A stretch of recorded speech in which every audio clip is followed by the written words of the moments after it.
दुर्लभा। बहुत जन्मों की साधना के परिणाम रूप वो मेरी शरण में होकर के जान पाता है कि केवल भगवान ही भगवान है।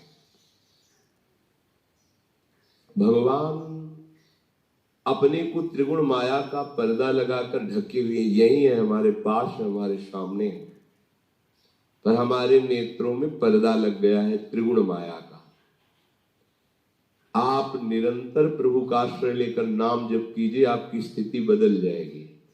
पूज्य श्री भाई जी महाराज, राधा माधो बसी रहे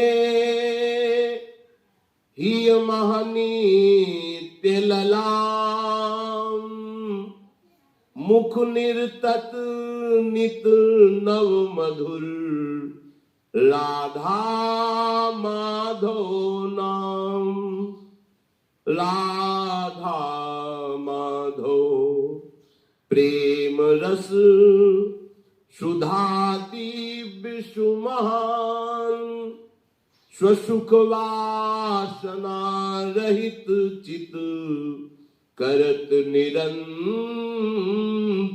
पान। निष्कामति बहुत दुर्लभ है। बुद्धि में कोई कामना ही न रह जाए और सबके प्रति सुख देने का भाव आ जाए, ये रसोपासना के उपासक की नींव है। अपनी दिनचर्या ऐसी बना लो कि कम से कम खर्चे में जाए, प्रकृति से तुम्हारा कम संबंध हो। भले हर सामग्री, हमने संत जनों को देखा है उतना ही पानी प्रयोग करते हैं जितनी आवश्यकता है। ऐसा नहीं टूटी खोल दी पानी बह रहा है, उतनी ही प्रकाश नहीं तो बंद कर दिया, अंधेरे में बैठे शांत भगवत चिंतन। प्रकृति का प्रयोग बहुत कम मात्रा में करो।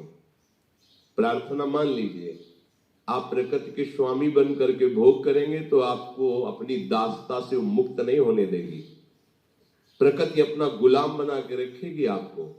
उतना ही भोजन, उतना ही वस्त्र जितना हमारे जीवन के लिए आवश्यक है, बस प्रकृति से दूर रहो। जितना आवश्यक है उतना स्वीकार करो। प्रकृति से दूर रहने का मतलब हर समय आवश्यकता हमें प्रिया प्रीतम की है, इसलिए हमें उनके चिंतन में रहना, प्रिया प्रीतम के नजदीक रहना। अगर प्रकृति के भोक्ता बने तो फिर प्रकृति तुम्हें गुलाम बना लेगी, वो अपनी दासता से मुक्त नहीं होने देगी। जितना आवश्यक है उतना। अगर आप पैदल चल लेते हो, आपका स्वास्थ्य ठीक है, तो आप पैदल चलने की चेष्टा करें। वाहन रिक्शा करने की जरूरत नहीं है। 10 मिनट पहले चलिए, आपका शरीर स्वस्थ रहेगा, भजन बनता रहेगा। अकेले चल रहे झूमते हुए कोई पद गुनगुना रहे हैं, नाम चिंतन करें, या 1-2 साधक साथ चल रहे नाम जप कर रहे। जरूरी है 4 कदम जाना है, रिक्शा में बैठ जाओ। इतना शरीर को सुकुमार कर लिए हो, प्रकृति का वार सहने की ताकत नहीं रह गई। आप सच्ची मानिए, जितना आप प्रकृति का सुख भोगेंगे उतने प्रकृति आपको दबा देगी। गंगा के किनारे रहते थे, 10 वर्ष हमें याद नहीं कभी जुकाम हुआ होगा, तीनों टाइम गंगा स्नान होता था। मेरे बात नहीं लगेगा क्योंकि आप साधक हैं।